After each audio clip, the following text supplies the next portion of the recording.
हर ग्राम न्याय पंचायत तक पहुंचेगी धामी सरकार। 17 दिसंबर से शुरू होगा अभियान, सीएम धामी ने दिए सख्त निर्देश।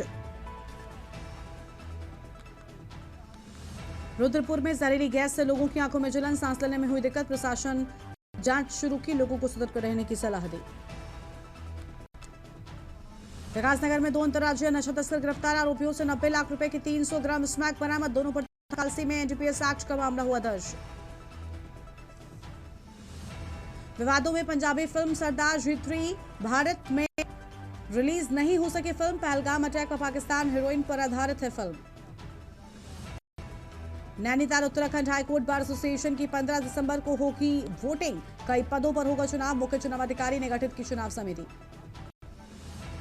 ग्रामीणों ने उठाई मिलनसार प्रत्याशी की मांग, विकास की सोच रखने वाले प्रत्याशी की मांग। 2027 का चुनाव नजदीक आने के साथ ही ग्रामीणों की मांग।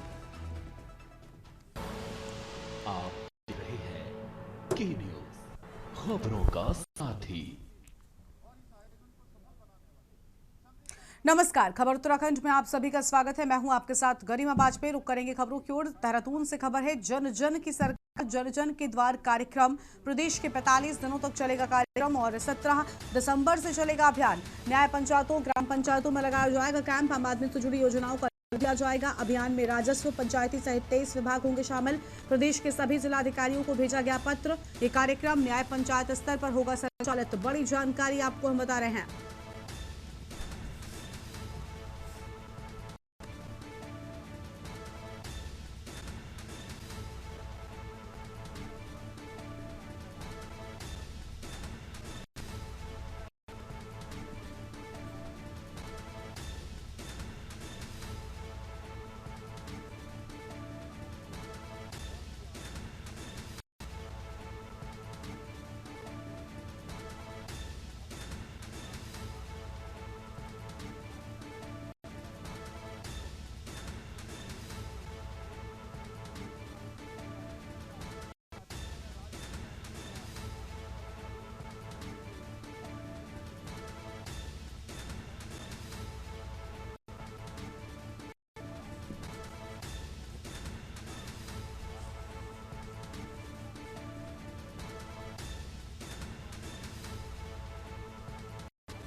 और अब सीधा आपको आंध्र प्रदेश के मदनपल्ली लेकर चलते हैं, जहां पर मुख्यमंत्री धामी पहुंचे हुए हैं। तस्वीर आपको दिखाएंगे। सरकार को विश्वास मत में जाना पड़ा तो उस समय के उनके भाषण में राष्ट्र के प्रति उनके अटूट समर्पण की स्पष्ट झलक देखने को मिली है। 1996లో ఏనాడైతే ఈ అవిశ్వాస తీర్మానంలో వారు రాజీనామా చేయాల్సిన సందర్భంలో ఈ దేశం పట్ల వారికి ఉన్న అత్యంత శ్రద్ధల్ని వారి ప్రసంగం ద్వారా వారికి తెలియజెప్పారు। उनके भाषण की ये पंक्तियां सदैव अमर रहेंगी कि सरकारें आएंगी जाएंगी, पार्टियां बनेंगी बिगड़ेंगी, मगर ये देश ऐसा रहना चाहिए।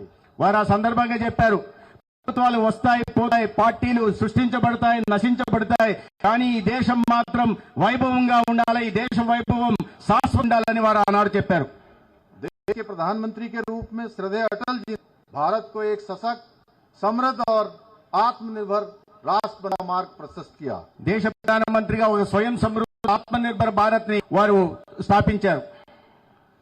परमाणु का पोखरण का परीक्षण से लेकर स्वर्णिम चतुर्थ योजना, ग्राम सड़क योजना से लेकर दूरसार की क्रांति तक प्रत्येक निर्णय ने भारत को एक नई दिशा देने का काम किया।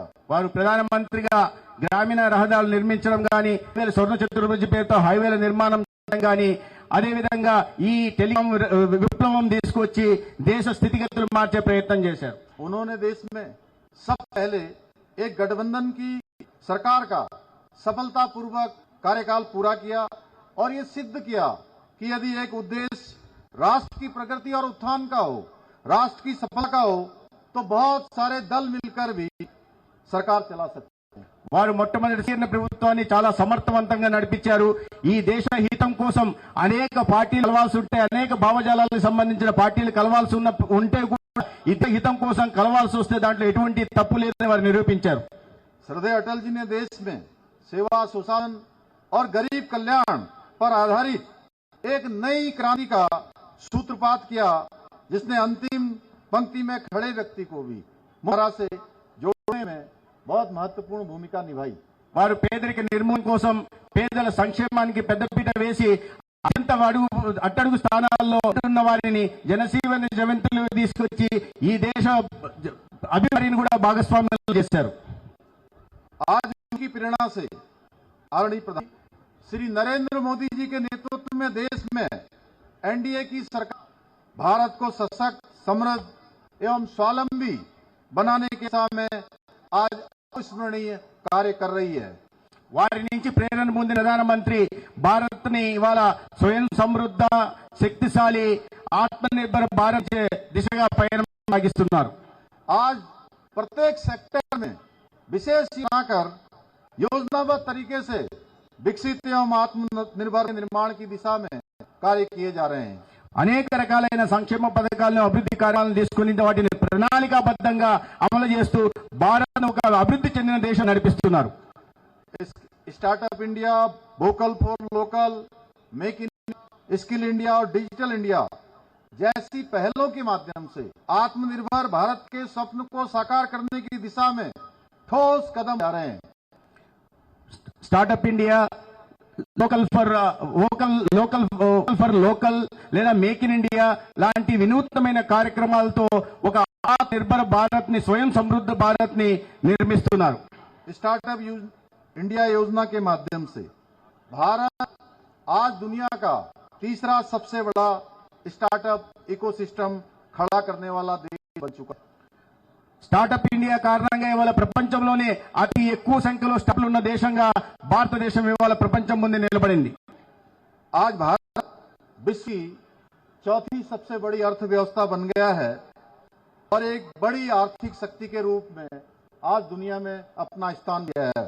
ప్రతి రంగానికి, ప్రతి వర్గానికి మేలు కలిగేలాగా తీసుకుంటున్న నిర్ణయాల కారణంగా మన సంపద సృష్టించబడి ప్రపంచంలోనే అతి పెద్ద ఆర్థిక వ్యవస్థగా భారత రూపుదిద్దుకుంది. साथ ही भारत विश्व का सबसे मनपसंद मैन्युफैक्चरिंग हब बनने की ओर भी आ रहा है. एप्पल, अमेजन, माइक्रोसॉफ्ट जैसी बड़ी कंपनियां भारत में अपनी यूनिट्स खोल रही हैं. ఇవాళ కేంద్ర ప్రభుత్వం అడిగే నాయకత్వంలో తీసుకున్న నిర్ణయాల కారణంగా తయారీ రంగంలో కూడా భారతదేశం చాలా ముందుకు నడుస్తుంది. దాని కారణంగానే యాపిల్ గానీ, అమెజాన్ గానీ లేదా మైక్రోసాఫ్ట్ లాంటి దిగ్గజ సంస్థలు భారతదేశంలో వారి కార్యకలాపాలను మొదలుపెట్టాయి. अमेरिका और यूरोप के लोग भी ये देखकर अचंभित हैं, सरप्राइज हैं कि भारत में जी की छोटी सी दुकान करने वाली महिला भी यूपीआई के मोबाइल से पेमेंट का लेन देन कर रही है. ఇవాళ అమెరికా, యూరోప్ లాంటి అభివృద్ధి చెందిన దేశాలు కూడా భారత్ ను చూసి ఆశ్చర్యపోతున్నాయి. కారణం ఏంటయ్యా అంటే ఇవాళ చిన్న అంగడి పెట్టుకున్న ఒక ఆవిడ కూడా యూపీఐ ద్వారా ఇలా లావాదేవీలు, ఆర్థిక లావాదేవీలు నడుపుతుంటే ఇంత పెద్ద దేశంలో ఇటువంటి విప్లవం ఏంట ఇతర దేశాలు ఆశ్చర్యపోతున్నాయి. आज आदरणीय प्रधानमंत्री श्री नरेंद्र मोदी जी के नेतृत्व में चंद्रयान 3, आदित्य L1, गगनयान जैसे महत्वपूर्ण अंतरिक्ष अभियानों में जो भारत ने सफलता अर्जित की है. ఇవాళ నరేంద్ర మోడీ గారి దార్శనికత కారణంగా సాంకేతిక రంగంలో కూడా మనం ముందడుగు వేస్తున్నాం. చంద్రయాన్ 3 గాని, ఆదిత్య ఎల్ గాని లేదా గగనయాన్ లాంటి రంగాల్లో కూడా మనం ప్రపంచం ముందు మన సాంకేతికతను తెలియజేస్తున్నాం. और स्वदेशी वैक्सीन बनाकर कोरोना के महामारी के समय में, कोविड जैसी वैश्विक संकट के समय में भी देश को बाहर निकाला, वो उनके दूरदर्शी नेतृत्व का प्रमाण है. కోవిడ్ మహమ్మారి సమయంలో కూడా ఆనాడు భారతదేశంలోనే కోవిడ్ వ్యాక్సిన్ ని తయారు చేయించడమే కాక భారతదేశంలో ప్రతి ఒక్కరికి కూడా కోవిడ్ వ్యాక్సిన్ ఇవ్వడం ద్వారా అందరి ప్రాణాలని సంరక్షించే దార్శనిక నేత నరేంద్ర మోడీ గారు. यही नहीं, आज भारत में जिस प्रकार से विश्व स्तरीय इंफ्रास्ट्रक्चर का निर्माण हो रहा है, उसको देखकर पूरा विश्व है। ఇవాళ ప్రపంచ ఆశ్చర్యచకితులవుతుంది. ఎందుకంటే పెద్ద ఎత్తున మౌలిక రంగాల సదుపాయాల కల్పన మీద ప్రభుత్వం పెడుతున్న దృష్టిని పెట్టి మౌలిక సదుపాయాల కల్పనలో దేశం సాగిస్తున్న ప్రగతిని చూసి ప్రపంచ దేశాలు ఆశ్చర్యపోతున్నాయి. आज देश के अंदर विश्व स्तरीय express way, ring roads, highway और एलिवेटेड रोड्स का निर्माण भारत की पहचान बन चुके हैं। ఇవాళ ప్రపంచంలో ఈ రహదారులు, ఎక్స్ప్రెస్ వేలు, అదేవిధంగా ఎలివేటెడ్ రోడ్ రంగా ప్రపంచానిలో భారతదేశానికి ఒక ప్రత్యేకమైన గుర్తింపు ఉంది. आज भारत के 99% गांवों को सड़कों से जोड़ा जा चुका है और देश में प्रतिदिन 34 किलोमीटर हाईवे का निर्माण हो रहा है. ఇవాళ దేశంలో 90% గ్రామాలకు రహదారి సౌకర్యం కల్పించింది. అదేవిధంగా ప్రతిరోజు 30 కిలోమీటర్ల హైవేల నిర్మాణం కూడా ఇవాళ దేశంలో జరుగుతోంది. आज वंदे भारत जैसी विश्व स्तरीय ट्रेन भारत की पहचान बन रही है. ఇవాళ వందే భారత్ రైళ్లను కూడా ప్రారంభించడం కారణంగా ప్రపంచం ఈ రైళ్లను చూసి భారత్ ను ప్రత్యేకంగా కొనియాడుతున్నారు. आजादी के बाद देश के अंदर जितने हवाई अड्डे बने थे उससे दोगुना तो मोदी जी की 11 वर्ष की सरकार में ही बना दिए गए हैं. స్వతంత్రం వచ్చిన తర్వాత ఈ దేశంలో ఎన్ని ఎయిర్పోర్ట్ నిర్మాణం జరిగాయో దానికి రెండింతల నిర్మాణం కేవలం నరేంద్ర మోడీ గారు ప్రధానమంత్రి అయిన ఈ 11 సంవత్సరాల్లోనే జరిగాయి. मोदी सरकार ने 11 वर्षों में 23 नए एम्स, 7 IIT, 8 नए IIM भी देश को समर्पित किए हैं. కేవలం 10 సంవత్సరాలనే నరేంద్ర మోడీ గారి ప్రభుత్వం 23 all India institute of medical sciences గాని, 7 ఐఐటీలు గాని, 8 ఐఐఎంలను కూడా కొత్తగా నిర్మించింది. आज भारत रक्षा के क्षेत्र में भी आत्मनिर्भर के साथ ही विश्व का एक अग्रणी रक्षा निर्यातक, एक्सपोर्ट करने वाला देश भी बन चुका है. గతంలో రక్షణ రంగంలో మనం బలంగా ఉండేవాళ్ళం, అన్ని దిగుమతులు చేసుకున్నాం. ఇవాళ వాటిని కూడా ప్రకటించి రక్షణ రంగంలో ఉత్పత్తులను కూడా ప్రపంచ దేశాలకు ఎగుమతి చేసిగా మనం ఎదిగాం. ऑपरेशन सिंदूर की सफलता ने रक्षा तैयारियों का सबूत देश के दुश्मनों को ही नहीं बल्कि पूरे विश्व को दे दिया है. రక్షణ రంగంలో మనం ప్రగతి ప్రపంచం ముందు ఆవిష్కరించబడడం ఎలా జరిగిందంటే ఆపరేషన్ సింధూర్ లో ఏ రకంగా మన రక్షణ వ్యవస్థను మనం సొంతంగా తయారు చేసుకున్నామో ప్రపంచం అంతా విస్తుపోయింది. भाइयों बहनों, आज आदरणीय मोदी जी के नेतृत्व में सनातन का जय घोष भी चारों दिशाओं में गूंज रहा है. నరేంద్ర మోడీ గారి నాయకత్వంలో మన సనాతన ధర్మానికి కూడా వాళ్ళ గుర్తింపు వచ్చింది. సనాతన ధర్మం ప్రపంచ వ్యాప్తంగా ప్రశంసించబడుతోంది. चाहे अयोध्या में भव्य राम चंद्र जी का मंदिर बन रहा हो, काशी में काशी कॉरिडोर बन रहा हो या उज्जैन में महाकाल लोक का निर्माण होना हो. అది అయోధ్యలో రాముడి జన్మభూమి, అయోధ్యలో ఒక దివ్యమైన భవ్యమైన రామ మందిర నిర్మాణం కావచ్చు, లేదా వారణాసిలో కాశీ కావచ్చు, లేదా ఉజ్జయినిలో మహాకాల్ ఆలయ అభివృద్ధి కావచ్చు, या देव उत्तराखंड में आप सभी लोग देवभूमि से किसी न किसी रूप में जुड़े हैं. गंगा जी भी हैं, यमुना जी भी हैं, बद्रीनाथ जी, केदारनाथ जी, चारों धाम, पवित्र हमारा हेमकुंड साहब आदि कैलाश, ऐसे धार्मिक स्थान उससे आप जुड़े हुए हैं. बद्रीनाथ आएंगे तो वहां मास्टर प्लान पर कहा है. केदारनाथ आएंगे तो बाबा केदार का भव्य और दिव्य केदार आपको दिखाई. ఇవాళ నేను ముఖ్యమంత్రిగా ఉంటున్న ఉత్తరాఖండ్ దేవభూమిగా కొనియాడబడుతున్న ఉత్తరాఖండ్లో కూడా అభివృద్ధి జరుగుతూ ఉంది. అది కేదార్నాథ్ కావచ్చు, బద్రీనాథ్ కావచ్చు, చార్ధామానం కూడా అక్కడ జరుగుతుంది. దానికి ఒక మాస్టర్ ప్లాన్ కూడా రూపొందించబడుతుంది. మీ అందరూ కూడా ఏదో విధంగా ఈ ఉత్తరాఖండ్ దేవభూమితో సంబంధాలు ఉండనే ఉంటాయి. మీరు 20 రోజుల్లో ఉత్తరాఖండ్కు వస్తే ఈ మాస్టర్ ప్లాన్ కారణంగా అభివృద్ధి చెందిన కేదార్నాథ్ ఏ రకంగా ఉందో మీరు చూడబోతున్నారు. आज हमारी धार्मिक धरोहरों को सजाने का और संवारने का उसमें बहुत उल्लेखनीय कार्य किया जा रहा है, शानदार काम किया जा रहा है. మన ఉత్కృష్టమైన సంస్కృతి సాంప్రదాయాల పరిరక్షణ కోసం, ధార్మిక సంస్థలని దాన్ని పరిరక్షించడం కోసం ఇవాళ పెద్ద దేశవ్యాప్తంగా ప్రయత్నం జరుగుతోంది. यही नहीं, आज मोदी जी के नेतृत्व कश्मीर में धारा 370 की समाप्ति हो, तलाक जैसी कुप्रथा का अंत हो, सीए और वक्फ संशोधन अधिनियम जैसे अनेक जो हिस्टोरिकल डिसीजन लिए गए हैं वो एक भारत श्रेष्ठ भारत के संकल्प को और अधिक मजबूत बना रहे हैं। మాత్రమే కాదు, కాశ్మీర్లో ఆర్టికల్ 370 రద్దు చేయడం గాని, లేదా ట్రిపుల్ ను రద్దు చేయడం గాని, లేదా సిఏఏ సవరణ తీసుకురావడం గాని, లేదా వక్ఫ్ చట్టాన్ని తీసుకురావడం వల్ల భారతదేశం శ్రేష్టమైన భారతదేశం నిర్మాణం జరుగుతా ఉంది। भाइयों बहनों, आज आदरणीय प्रधानमंत्री नरेंद्र मोदी जी और मुख्यमंत्री चंद्रबाबू नायडू जी की जोड़ी के द्वारा गरीब कल्याण की दिशा में आंध्र प्रदेश में भी अभूतपूर्व कार्य किया जा रहा है।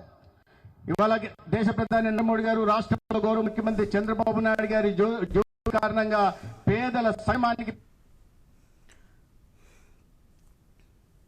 आंध्र प्रदेश के मदनपल्ली से आपको हम तस्वीर दिखा रहे थे जहां पर मुख्यमंत्री पुष्कर सिंह धामी पहुंचे हैं। एक छोटे से ब्रेक के लिए आप रुकते हैं, जल्द लौटेंगे।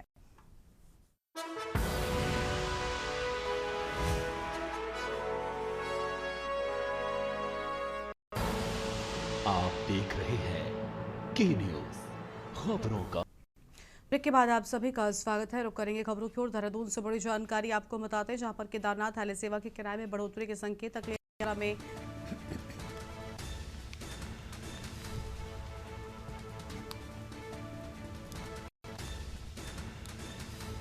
बड़ी जानकारी आपको बता रहे हैं। नए सिरे से होंगे हेली सेवा के टेंडर। 2023 में हेली कंपनियों से किया गया करार समाप्त होगा।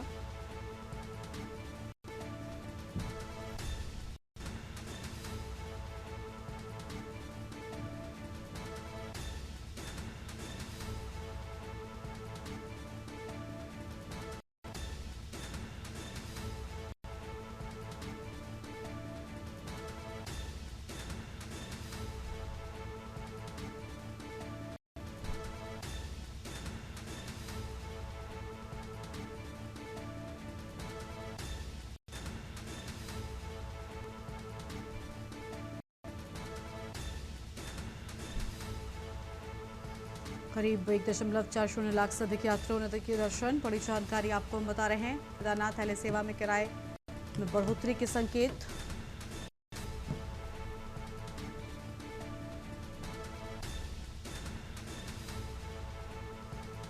देहरादून से खबर, केदारनाथ हेली सेवा के किराए में बढ़ोतरी के संकेत। बड़ी जानकारी आपको हम बता रहे हैं। नए सिरे से होंगे हेली सेवा के टेंडर।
और अब सीधा आपको लखनऊ लेकर चलते हैं, जहां पर निर्वाचन समारोह की शुरुआत हो चुकी है। तस्वीर आपको हम दिखाएंगे लखनऊ से। 1000 बूथों में चुनाव शुरू होता है और करते करते राज्य के प्रदेश अध्यक्ष की सर्वसम्मति से घोषणा होने जा रही है। ये कितनी बड़ी बात, और वास्तव में इसका सबसे बड़ा श्रेय अगर को जाता है तो इस पार्टी के सभी कार्यकर्ताओं को जाता है और हमारे नेताओं ने जिस प्रकार से डॉक्टर श्यामा प्रसाद मुखर्जी के दिखाए हुए चिन्ह पर चलकर दीनदयाल उपाध्याय जी, अटल बिहारी वाजपेयी जी, सब ने जिस प्रकार से पार्टी को आगे बढ़ाया, प्रधानमंत्री नरेंद्र मोदी जी के नेतृत्व में, हमारे राष्ट्रीय अध्यक्ष जेपी नड्डा जी के नेतृत्व में जिस प्रकार से पार्टी का लगातार विस्तार हो रहा है, उसी के बलबूते हम आज यहाँ इतनी बड़ी संख्या में 3-4 हजार लोग अंदर हैं, बाहर तो बहुत ही बड़ा जमावड़ा इकट्ठा हुआ है। ये उत्साह के संगठन पर्व में आज दिनांक 14 दिसंबर 2025 के अवसर पर मुझे बड़ी प्रसन्नता हो रही है, यह घोषित करते हुए कि सर्वसम्मति से भाई पंकज चौधरी जी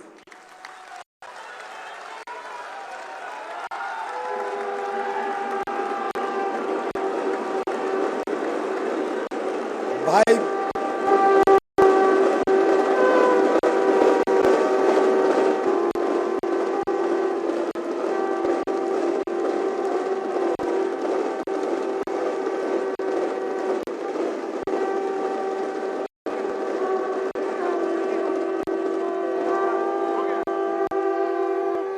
भाई पंकज चौधरी जी भारतीय जनता पार्टी उत्तर प्रदेश के नवनिर्वाचित प्रदेश अध्यक्ष के रूप में घोषित करते हुए बहुत प्रसन्नता हो रही है।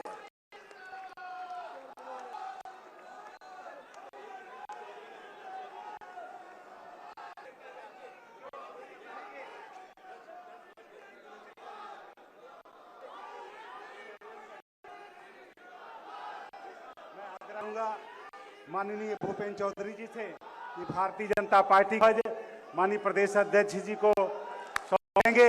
जोरदार तालियों की बोली भारत माता की, भारत माता की। मैं बहुत बहुत धन्यवाद मित्रों।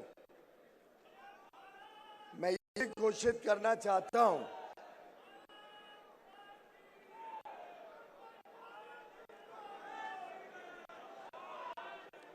मित्रों,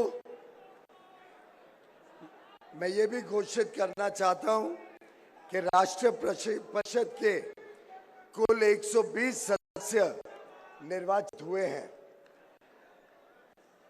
उन 120 राज्य परिषद के सदस्यों के नाम सभी ना लेते हुए कुछ जो प्रमुख सदस्य उत्तर प्रदेश की शान, उत्तर प्रदेश का गौरव बढ़ाते हैं, ऐसे कुछ नाम मैं आपके सामने रखना चाहूंगा। सर्वप्रथम हम सबका सौभाग्य है कि उत्तर प्रदेश के राष्ट्रीय परिषद में सम्मिलित सदस्यों में भारत के यशस्वी प्रधानमंत्री माननीय श्री नरेंद्र मोदी जी वाराणसी से, भारत के रक्षा मंत्री माननीय श्री राजनाथ सिंह जी लखनऊ से,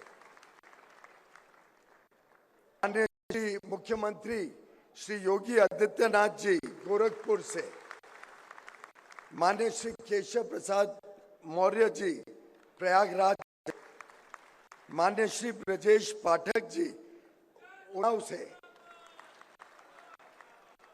माननीय श्री भूपेंद्र सिंह चौधरी जी संभल से, श्रीमती स्मृति ईरानी सुल्तानपुर से, डॉक्टर महेंद्रनाथ पांडे जी वाराणसी से, श्री सूर्य प्रताप शाही जी सलेमपुर से, श्री स्वतंत्र देव सिंह जी बांदा से, डॉक्टर रमापति त्रिपाठी जी गोरखपुर से।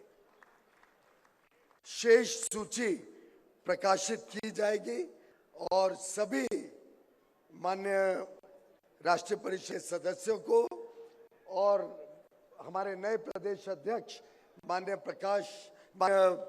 पंकज चौधरी जी को दिल की गहराइयों से मैं अपनी बधाई देता हूं। बहुत बहुत धन्यवाद।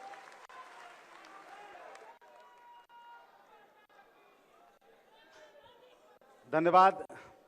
मैं इस अवसर पर आग्रह करूंगा पार्टी की परंपरा के अनुसार अपने केंद्रीय चुनाव अधिकारी आदरणीय पीयूष गोयल जी से कि माननीय नवनिर्वाचित प्रदेश अध्यक्ष जी को प्रमाण पत्र देंगे। प्रियंक पांडे जी से आग्रह है कि वो प्रमाण पत्र का कष्ट करें। माननीय पीयूष जी के द्वारा नवनिर्वाचित, रुक जाइए फूल वाले रुक जाओ, अभी फूल वाले रुको। और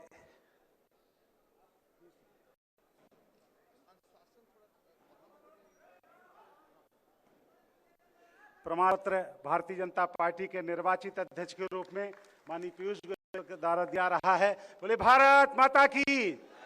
इस अवसर पर मैं आग्रह करूंगा माननीय मुख्यमंत्री जी, आदरणीय पीयूष गोयल जी, आदरणीय उप मुख्यमंत्री आदरणीय के लक्ष्मण जी, आदरणीय प्रदेश अध्यक्ष भूपेंद्र चौधरी जी, सभी मंच से कि माननीय नवनिर्वाचित प्रदेश अध्यक्ष जी का स्वागत करेंगे। नवनिर्वाचित माननीय प्रदेश अध्यक्ष जी का स्वागत करेंगे। आदरणीय उप मुख्यमंत्री माननीय स्वागत हो रहा उप मुख्यमंत्री जरा। भारत माता की, भारत माता की, वंदे वंदे। मंच अतिथियों के द्वारा माननीय मुख्यमंत्री, माननीय नवनिर्वाचित प्रदेश अध्यक्ष जी का स्वागत। आदरणीय केशव जी, आदरणीय ब्रजेश पाठक जी, आदरणीय केलवर जी, आदरणीय भूपेंद्र चौधरी जी, आदरणीय राधा दास जी, आदरणीय अरुण सिंह जी, आदरणीय लक्ष्मीकांत वाजपेयी जी, आदरणीय रेखा वर्मा जी, आदरणीय तारिक मंसूर जी, आदरणीय डॉक्टर रमापत पाठी जी, आदरणीय सुरेंद्र सिंह जी, आदरणीय सूर्य प्रताप शाही, आदरणीय स्वतंत्र जी के द्वारा स्वागत अभिनंदन किया जाना है। सभी से आग्रह है कि माननीय नवनिर्वाचित प्रदेश अध्यक्ष जी का पुष्प गुच्छ दे करके इस अवसर पर स्वागत करें और हम सब लोग ताली बजा करके अभिनंदन करें। तालियों गड़गड़ाहट से अभिनंदन होता रहे। तालियों की गड़गड़ाहट बंद नहीं होनी चाहिए जब तक स्वागत होता रहे। नीचे से और ऊपर तक सभी से आग्रह है कि तालियों की एक बार जरा सब लोग अपने स्थान पर खड़े होकर के माननीय नवनिर्वाचित प्रदेश अध्यक्ष जी का हम सब लोग स्वागत अभिनंदन करेंगे। बोलिए भारत माता की, भारत माता की, भारत माता की, वंदे वंदे। नरेंद्र मोदी जिंदाबाद, नरेंद्र मोदी जिंदाबाद, पंकज चौधरी आदित्यनाथ जिंदाबाद। भारत माता की, भारत माता की, वंदे वंदे वंदे वंदे। भारत माता की, भारत माता की, वंदे वंदे। मैं आग्रह करूंगा, आप सब अपना स्थान करेंगे। मैं इस अवसर पर आग्रह करूंगा उत्तर प्रदेश के सभी महामंत्री से आग्रह है कि बड़ी माला पहना करके इस अवसर पर माननीय प्रदेश अध्यक्ष जी, माननीय मुख्यमंत्री जी पीयूष गोयल जी का स्वागत करेंगे, अभिनंदन करेंगे बड़ी माला में। बड़ी माला में माननीय पीयूष जी, तीन लोग उधर।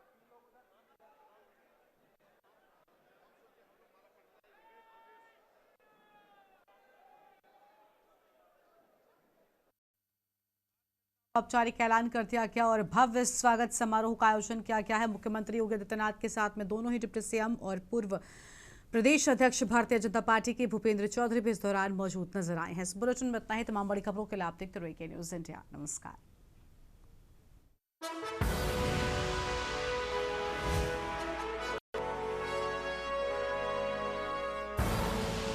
आप देख रहे हैं के न्यूज़, खबरों का